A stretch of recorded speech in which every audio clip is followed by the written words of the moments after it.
மேசராசி எங்கேயும் எப்பொழுதும் முதன்மையாக தன்னுடைய வாழ்க்கை பயணத்தை தொடங்க வேண்டும் என்ற செயல்பாடில் செயல்படக்கூடிய மிக அற்புதமான நேர்கள் தான் நீங்கள்.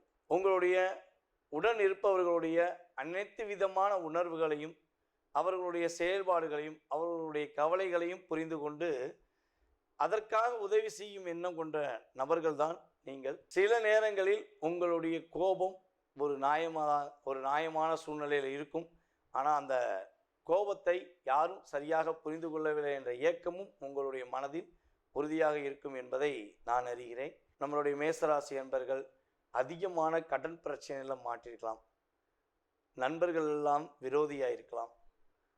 ரொம்ப நம்பினேன், என்னை இவ்வளோ தூரம் ஏமாற்றுவான்னு நினச்சி கூட பார்க்கல அப்படிங்கிற வார்த்தையை நீங்கள் பயன்படுத்தியிருக்கலாம். ஸோ இவ்வளோ பிரச்சனைகள் எங்களுக்கு மட்டும் ஏன், நாங்கள் உண்மையாக இருந்து நேர்மையாக இருந்து ப்ரொஃபைட்டாக இருந்தோம், எங்களுக்கு ஏன் இவ்வளோ பிரச்சனை? சனி பகவானுடைய பார்வை விலகினதே உங்களுக்கு மிகப்பெரிய அற்புதமான சூழ்நிலைகளை இன்னுமே சந்திப்பீங்க. இந்த ஜூன் மாதத்திலிருந்து உங்களுடைய வாழ்க்கையில் படிப்படியாக முன்னேற்றங்கள் ஏற்பட போகுது.